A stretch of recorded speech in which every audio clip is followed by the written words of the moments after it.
The chapel was nearly empty. Morning light passed softly through colored glass, greens, blues, amber, painting blurred halos on the polished stone floor. On the front wall, beneath the great stained glass window, a granite slab bore the names of the lost. Not alphabetized, not by rank. Just as they had fallen, etched one by one over decades. My name was there. Not mine in body but in blood. Lieutenant Commander Daniel Green. I stood before it in silence, gloved fingers curled around the badge he once wore, Guardian stamped into its aged brass. His call sign. His burden. I ran my thumb over its edges. It fit perfectly in my hand, though it had never belonged to me. I can still hear you, I whispered. You said, Nightingale must lead when everyone is silent. Today, it's your turn to be with me again. I tucked the badge into my pocket, took one last breath inside the quiet chapel, and stepped back into the brightness of morning. Outside, the world turned as usual. Engines idled. Boots scuffed pavement. A drone from the range rolled over the hills. But I moved through it all untouched, wrapped in a silence I had worn since Harmon Valley. Routine awaited charts, triage drills, hydration protocols. But underneath it, reverence. Like always. It had been almost 2 months since I'd arrived at Camp Rainer's Joint Forces Special Training Complex. I was Lieutenant Commander Megan Green, Navy Medical Officer. 5 feet 9 inches, hairpin tight, eyes too old to be young. The Echo Class 109 candidates called me Doc. The instructors called me Ma'am. I moved like I belonged to neither. No one asked who I had been before. That silence suited me. Until the day the air shifted. A new briefing was scheduled. An air-ground simulation overview. The candidates groaned at another long block of slides. I entered just before the visiting officer arrived. Marine Air Detachment incoming, someone muttered. The door opened. A tall man in flight coveralls stepped through, tan from deployment, face rough-cut by wind and war. Lieutenant Commander Josh Cole. He started his brief, laser pointer steady.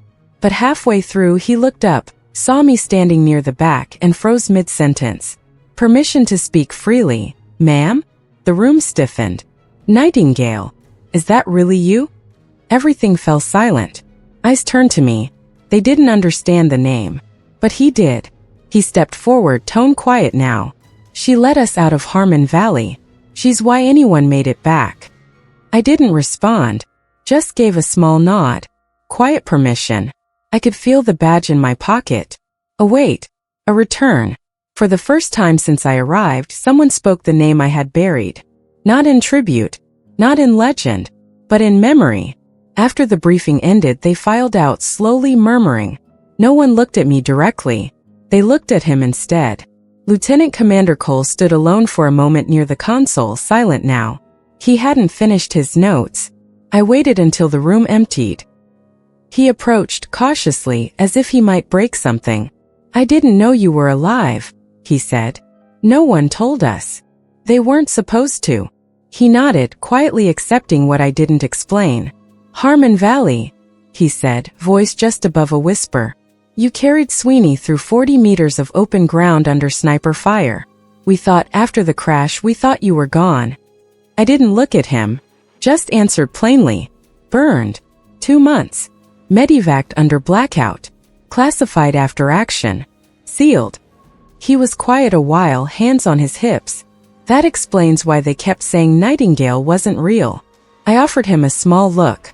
The call sign wasn't about being real. It was about getting people out. He smiled slightly at that. You didn't just get us out. You kept us alive. I didn't answer. He didn't press. By dinner, the base was already whispering. Doc had a history.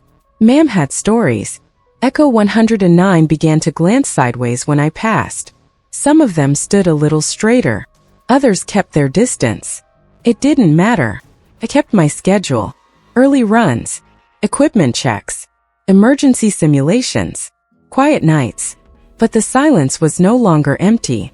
3 days later, I was called to respond to a chemical explosion in Supply Hangar 2. I arrived before the perimeter was set. Smoke. 2 injured. 1 unaccounted for. And 1 active threat still inside. A saboteur armed. Reports said he had military training. No one moved in. Protocol called for evacuation. But something in me clicked. An old sequence, cold and precise. I moved in without a word. Inside, the air stung the eyes. I located the injured first. One was conscious. I stabilized the bleeding with field wrap, then used an overturned dolly to wheel him to the edge of the smoke. He tried to protest. Stay low. Stay quiet. Then I went back. The armed man was near the generator stack, pinned behind a crate, holding a wounded tech hostage with a shiv. His eyes wide, hands twitching. Back off, he warned. I'll do it.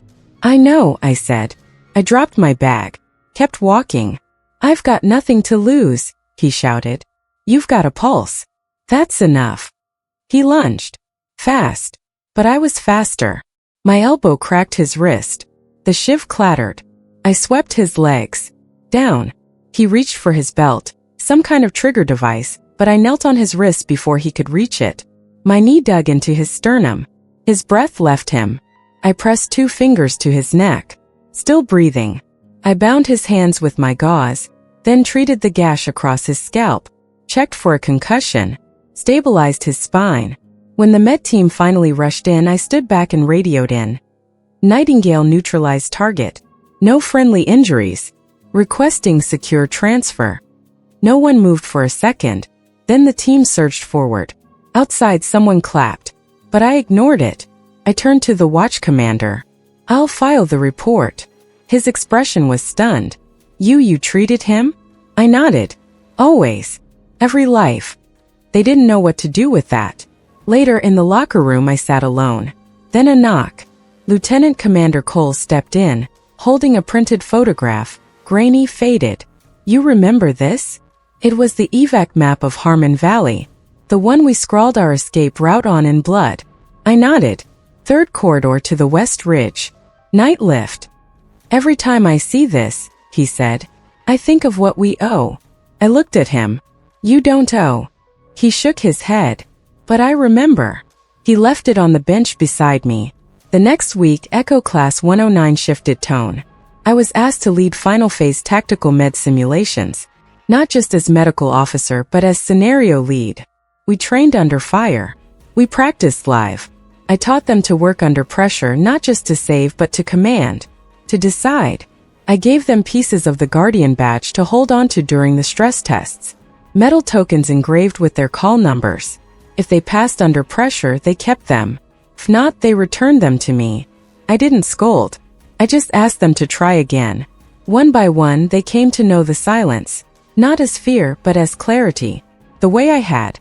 Josh Cole returned weekly to run airlift drills with me. Night extractions, urban fire retrievals, smoke tunnel mazes. He brought respect without drama. He began calling me Commander, even in front of brass. That changed things. The instructors stopped assuming I was just assigned for medical oversight. Echo 109 began calling me Nightingale again. Not in awe, but in alignment. You don't lead because you're loud, I told them. You lead because when it's silent, someone must. One candidate, 2nd Lieutenant Jamie Ward, began using my phrases in the field. Secure air. Count pulses. We move only forward. One night, I found my Guardian badge had been returned to my locker, with a note tucked behind it. No one moves without you. Ward. By the 4th month, Echo 109 had changed. They moved differently now, less for show, more with purpose. I watched it happen quietly. How hands once uncertain around tourniquets now moved with intention. How voices grew steadier under pressure. How the silence in field drills no longer meant hesitation, but calculation. They were learning to hear what most missed. Ward especially. He had arrived sharp but impulsive, one of those eager leaders shaped more by fear of failure than clarity of mission. But in the second-to-last simulation, a night drop with 3 dummy casualties and no visual, he paused mid-movement. His team was shouting in his earpiece, but he stayed still. I watched from the command booth as he placed his fingers against a wall, counting heartbeats, timing the pulses of indirect fire. Then quietly he gave the order. 2nd corridor's cold. Move left. Nightingale's route. They made it out in 6 minutes. No misses. No injuries. It wasn't about the name. It was about the method. That night he stayed after. Knocked once before entering the clinic. "Ma'am," he said, "do you remember your first evac?" I glanced at the sterilization tray, then back at him. "Yes." He waited as if hoping I would share. But I didn't. Instead, I offered him a chair. "Saturday my father was a corpseman," he said after a while. "Got pulled during a failed exfil in Haditha. Said he never got over what he couldn't bring back." I nodded. "We don't." He looked down. "I think I want to carry that forward." I didn't say anything. Just reached into the drawer, pulled out the last remaining Guardian badge fragment, and set it in his hand. He looked at it like it weighed 1,000 pounds. "You don't keep this," I told him. "You carry it. Until someone else needs it more." He nodded. That spring we held the final integration scenario. It simulated a compound ambush, a downed bird, 3 wounded and hostile terrain. Echo 109 aced it. Ward led the final exfil. Not with volume, with clarity. "Guardian 7, this is Echo. We don't leave without everyone." That phrase wasn't mine. It had come from someone long ago, but it carried forward. Later, on a quiet bench outside the triage hall, I sat beside Lieutenant Commander Cole. "They're ready," he said. "They are," I replied. "And they'll forget us soon." He shook his head. "They won't. Not when it matters." The next morning, I returned to the chapel before dawn. The glass cast soft shades of violet and green across the stone again. The wall hadn't changed. Lieutenant Commander Daniel Green. His name's still there. I reached into my coat pocket and felt the worn brass badge. "Guardian." I didn't take it out. Just touched it through the fabric. Then whispered, "They carry it now." I didn't say goodbye. Only turned and walked into the light. Later that week, I received a call from Command. They wanted me to assist in building a new curriculum, Tactical Integration and Ethical Field Command. They called it the Nightingale Initiative. I said nothing, just nodded. 2 months later, I shipped out to forward training in Yuma. Ward stayed at Raynor as Junior Command Liaison. The badge passed again. This time, into the hand of a medic who stayed behind to protect a fallen candidate during a heat stroke simulation. Quiet action. No fanfare. Just what needed doing. The last time I saw Cole, we stood on the edge of an abandoned range just before sunset. He looked west, then down. "I always wondered," he said. "Why didn't you let them know you survived?" I didn't answer. He didn't press. He just said, "Glad you stayed in the fight," and walked away. Yuma was different. Dust clung to everything. Gear, boots, eyelids. Even silence sounded brittle, like the desert held its breath longer than a person could. The training compound was minimalist.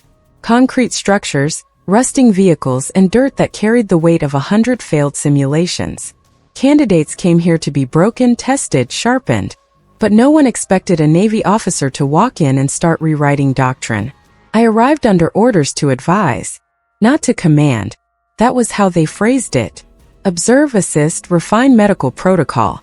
What they didn't know, what most never asked, was that medical protocol, when applied in fire, meant knowing when to lead, not just treat. The field instructors called me Green. Some remembered whispers from Raynor. Most didn't care. Until the second week. An integrated scenario had gone wrong badly. High heat day, 20 minutes over schedule. An artificial exfil that turned real when 2 candidates collapsed. One was unresponsive. The other seized from heat stroke. The instructor in charge froze. Waiting for orders that didn't come. I ran. Secured the airway. Packed ice into femoral points. Stabilized the spinal column while shouting for saline. None of it was in the script. But the moment they were lifted out, someone said it. She moved like it was real. It was. That night, Command asked for a debrief. I didn't give one. I wrote a new protocol. It was adopted within 48 hours. The silence shifted again. Within weeks, the candidates started calling me ma'am, with a different cadence. They stopped asking if I was just a doctor. They started listening as if the field were real. Because to me it always had been. Midway through my rotation, I was asked to oversee a joint simulation with Allied medics from the Canadian and British forces. We practiced under blackout conditions. No comms, no GPS, just instinct and coordination. One night, after a near failure in night movement, I gathered the team. No lecturing. No reprimand. Just a simple statement. When the lights go out, who leads? They were quiet. One finally answered. Whoever's still standing. I shook my head. Whoever knows the terrain. Whoever remembers we're still human. That phrase, still human, began to show up in their logs, in their chalkboard notes. Someone even etched it into the corner of a medical crate. 2 weeks later, during a dust storm scenario, one of the junior medics dragged an injured dummy through a collapsed obstacle. Her voice cracked from exhaustion, but she kept repeating it. Still human. Still human. Not as a mantra, as a truth. That summer, I received a sealed letter from Echo 109. Inside was a photo. 6 of them standing in a field, holding fractured pieces of the Guardian badge, reassembled on a patch of black canvas. They wore no smiles, only purpose. Scrawled across the back in block ink. We don't carry it for the memory. We carry it for the mission. Signed Ward. A second envelope arrived a week later. Deployment orders. Joint humanitarian mission. East Africa.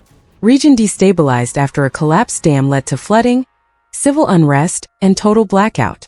Evac protocol required Med-led command units. No electricity. No infrastructure.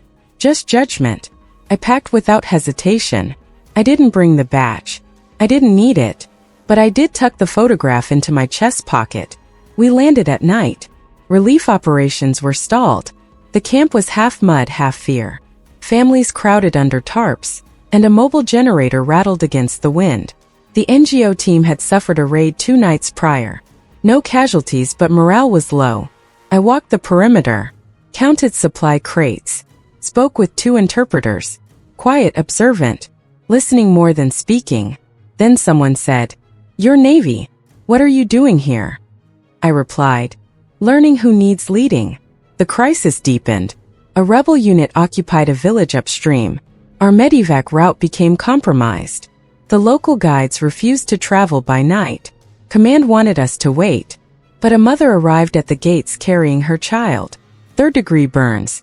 No hydration. No options. I didn't ask for permission. I pulled 2 from my team, checked gear, and loaded her onto a gurney.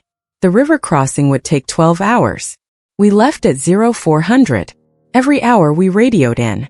Every hour silence answered. By the time we returned, drenched, filthy, and half dead from heat, the child was stable. The mother cried silently. Our CO said nothing. But the next day, he asked me to design a new medevac doctrine for non-permissive zones.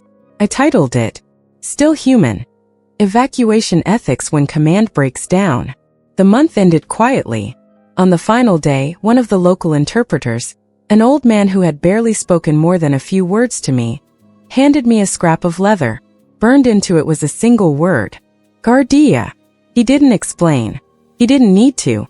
I folded it and placed it beside the photograph from Echo 109. Not to keep, to remember. When I returned stateside, there was no ceremony. There never was. The flight landed before dawn. I stepped off with a standard-issue duffel, dry boots, and lungs still half full of desert dust. No one waited. That was fine. Silence had always been more honest than fanfare. I walked across the tarmac, tucked my transfer papers into my coat, and made my way to the base infirmary for re-entry evaluation. Blood work, reflex tests, a psychological screening. "You've been operating in non-permissive zones," the doctor said, flipping through my file. "High stress. Recurrent exposure to trauma. No flagged incidents? None that required flagging." He paused, then nodded. "Do you feel detached?" I gave him the same answer I'd given to 100 versions of that question. "I feel clear." He didn't know what to make of that. He signed the papers anyway. Back at my quarters, I unpacked slowly. 1 uniform, 1 worn copy of the field manual, 1 envelope, and the leather scrap the interpreter gave me. Guardia. I still hadn't translated it. I didn't want to turn it into English. Not yet. It meant more in silence. 2 weeks later, I received a folded memo. Final phase instructors needed. Rainer Complex. Echo Class 112. I didn't hesitate. The mountain range looked the same. Snow-rimmed at the top, pine-wrapped toward the base.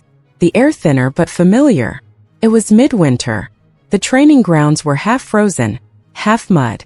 Candidates moved slower in the cold. They were younger than I remembered. Or maybe I had just aged. They called me Commander Green now. Some whispered Nightingale, but the name wasn't loud anymore. It moved differently now, passed between candidates like a story half told, or a compass half buried in the snow. I was assigned to Unit B, 12 candidates, mixed branch, most of them hardened by advanced selection but not yet tempered by failure. I told them nothing about my history. Instead, I showed them how to apply a pressure bandage under fire, how to read terrain by the way water pooled, how to treat a casualty when you only had 6 fingers that worked and the world was on fire. They asked for stories. I gave them methods. They asked for shortcuts. I gave them silence. On the 5th week, during a night scenario, the temperature dropped below freezing. A simulated blast separated the squad. The med bag went missing. The team leader panicked. But one of the younger candidates, a wiry corporal from West Virginia named Tully, stepped forward. "We adapt," he said. He used his jacket as insulation, melted ice in his hands, and splinted a broken leg with the butt of a rifle. The simulation ended early. When I asked him where he learned that, he shrugged. "Read about a Navy dock in Harmon Valley. They said she saved her unit with 2 belts, a flare, and a shovel. Figured it might work." I didn't speak, just placed a brass fragment, the last I'd kept, in his hand. He looked down, confused. "What's this?" "Responsibility," I said. "Do I keep it?" "No. You carry it." That spring, Rayner hosted a memorial for the fallen. A granite wall near the chapel had been extended to include new names, some recent, some long overdue. I attended without dress uniform, just a dark jacket, unmarked. My place was not in front, until I saw it. A new etching. Lieutenant Commander Daniel Green, Guardian. The name had always been there, carved in silence. But now, underneath, someone had added a line. "Still human. Still here." I turned slightly. Lieutenant Josh Cole stood beside me, hands in his pockets, gaze distant. "We got permission last fall," he said. "Ward spearheaded it. Said it didn't feel finished."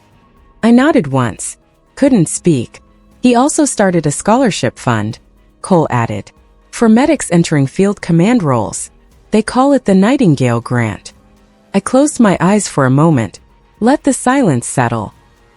"He's in Somalia now," Cole continued, "running a forward trauma unit. Quoted you in his send-off briefing." I looked at him. "He say which line?" Cole smiled faintly. "We don't leave without everyone." That evening, I returned to the chapel. The light fell through the glass the way it always had, quietly, reverently.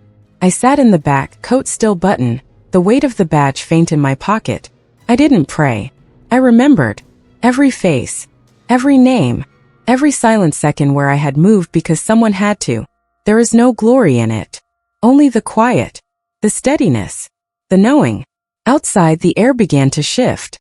It was almost spring. New candidates would arrive soon. More voices. More noise. But beneath it, always that stillness. That moment when someone must lead, not for themselves, not for pride, but for the ones who cannot. They began calling it the Nightingale Standard. It wasn't official. Not written in any manual, not sanctioned by any directive. But it echoed through training halls, whispered at pre-dawn briefings, etched in the edges of notebooks and inside helmet straps. Instructors referenced it when a candidate hesitated between saving 1 life or risking themselves to save 3. Squad leaders invoked it in field ops when they had to choose calm over chaos. "You hold the line," they'd say. "You don't move until everyone's breathing. Still human. Still here." In the summer of the following year, Echo Class 113 faced its final live extraction exam. Conditions were hostile, triple canopy terrain, limited satellite coverage, persistent heat. 6 candidates made it through Phase 1. 3 didn't. One of them, a Marine named Peters, had collapsed from heat stroke midway through. The script was to mark him as a casualty and continue. But his teammate, 2nd Lieutenant Armin Nair, refused to leave. He used his own canteen to rehydrate Peters, his ration packs to keep him stable, tied a guide rope around his chest and dragged him for over 2 miles until reaching checkpoint Bravo. They failed the timing, but passed the lesson. In the debrief, when asked why he hadn't prioritized the mission, Nair said quietly, "I remembered what Nightingale taught us. We're not here to finish. We're here to carry." They handed him a Guardian badge that night. I retired from field instruction 3 months later. There was no ceremony.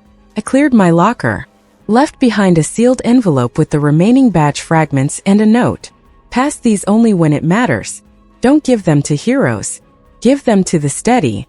I didn't tell anyone where I was going. I simply left. I bought a quiet house near the coast, stone steps, wind-polished windows, a shed I turned into a makeshift clinic. Locals came by sometimes for help. A stitched hand, a stubborn cough, a late-night emergency. They didn't ask where I'd come from. They called me document. It was enough. The badge stayed in the drawer. The photo from Echo 109 above my desk. The leather scrap, Guardia, framed but unspoken. Some mornings I walked to the bluffs and sat with the sea, not thinking, not remembering, just still. On one of those mornings, the mail arrived with a sealed envelope. No return address.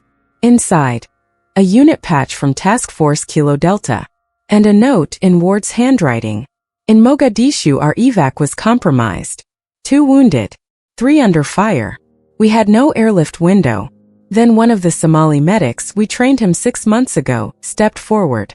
He said, "We don't move until everyone's breathing." We made it out. I think you'd have liked him. I held the patch for a long time, then placed it beside the others. Not as decoration, as continuation. The world kept moving. Candidates graduated. Units deployed. Doctrine evolved. But in moments where silence descended, where no one moved and someone had to, that's where I remained. Not as a name, not as a legend, but as a method, a question, a standard. What do you carry when no one is watching? And who do you carry even when they're gone? In the 5th year of my retirement, I returned to Raynor once. Unannounced. Unrecognized. I stood at the edge of the training ground and watched Echo Class 120 execute a live drill. Their movements were fast, but not hurried. Their voices clear, but not loud. I watched one medic pull a wounded candidate over rough ground with a length of cord, flanking under cover while calling position. He didn't see me, but I saw everything. As they loaded the last casualty onto the evac sled, he turned to his lead. "We're clear," he said. "All breathing. Guardian complete." I left without speaking. The silence had spoken enough. Back at home, I received a radio call from a former unit contact. "We've lost someone," he said. "Cole." The words didn't land sharply, just cleanly, like a final report. A dust storm. Visibility loss. He stayed back to redirect a lost convoy. The terrain gave way. His body was recovered 3 days later. His last recorded message was brief. "Tell Nightingale we're still here." I didn't cry. I didn't need to. I returned to the chapel one last time. The stained glass hadn't changed, but the wall had. Lieutenant Commander Joshua Cole, added just below my brother. Etched quietly. No rank. No flair. Just a date. And one phrase. "Still here." I pressed my hand against the cold stone, felt the quiet hum of memory, then reached into my coat, and for the first time in years removed the Guardian badge from my pocket. I didn't place it beneath his name. I placed it beneath Daniel's, then stepped back. The chapel light shifted, refracting through glass. The name shimmered for a moment. Not alive, but remembered. Sometimes we return not to grieve but to acknowledge that even in silence, especially in silence, we lead. Years later, in a valley far from any name you'd recognize, a transmission crackled through a sand-covered radio. "Fire Team Bravo to Echo Unit. We've secured 2. Last evac window in 5. Awaiting clearance." The line hissed. Then a voice answered. Calm. Measured. Young. "This one's for Nightingale. Because she brought us all home, even before we left." No one questioned it. No one asked who Nightingale was. They didn't have to. The phrase had passed quietly across generations, unit to unit, field to field. Not as lore, but as a standard. A reminder that somewhere once someone had walked into fire not to be known but to carry. And because of that, we carry two. Somewhere quiet, far from the range and the noise, a small coastal clinic still stood. The wind blew through open windows. The desk remained tidy, one drawer left unlocked. Inside it, an envelope marked, "If lost, return to Echo." It held a photograph, 6 candidates, 6 fragments, 1 mission, and beneath it, written in faded ink, "Still human, still here." The sea whispered outside. The silence endured, but it no longer felt like absence. It felt like presence.